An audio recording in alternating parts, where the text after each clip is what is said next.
बेंगल रे सरकार गठन किंतु चर्चा रे बीजेडी सुप्रीमो नवीन पटनायक का व्यक्तित्व क्षमता आस्ते जाए किंतु नवीन पटनायक का व्यक्तित्व देश पाई रोल मॉडल पश्चिमबंग रे बीजेपी सरकार शपथ ग्रहण उत्सव पर चर्चा जोर धरी पराजय पर मुख्यमंत्री पदरू ममता बनर्जी इस्तीफा न देवा जनमत को स्वीकार न करवा शपथ ग्रहण उत्सव में सामिल न हेबा आदि घटना नवीन बाबू गरिमामय विदायर से अभूला दृश्य पुणी थरे ताजा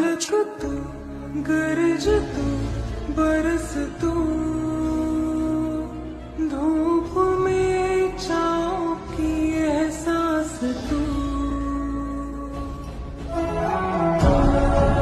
ओडिशा रे प्रथम बीजेपी सरकार शपथ समारोह चित्र बीजेपी अनुरोध रक्षा कर उपस्थित थिले पूर्वतन मुख्यमंत्री नवीन पटनायक पर यह राजनीतिक इतिहास सबुठारु स्मरणीय दृश्य हो रही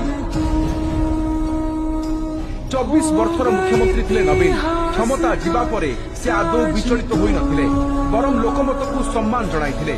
बीजेपी प्रथम मुख्यमंत्री मोहन माझी शपथ ग्रहण उत्सव में नवीन को उपस्थिति प्रमाण करथिला व्यक्तिगत बा दलगत विद्वेष अपेक्षा गणतांत्रिक अनुष्ठान सम्मान तांको पाई बड़ ए भावमूर्ति सारा देश में प्रशंसित होइतिला मे 12 2024 भुवनेश्वर जनता मैदान में थिला बीजेपी सरकार को शपथ ग्रहण उत्सव प्रधानमंत्री आरंभ कर बीजेपी शासित राज्यर मुख्यमंत्री केन्द्रमंत्री उपस्थित थिले किंतु आकर्षण केन्द्रबिंदु साजिले बीजेडी सुप्रीमो नवीन पटनायक स्टेज रे नवीन पहुंचवा पर बीजेपी केन्द्रीय नेता माने पांचोटी लेथिले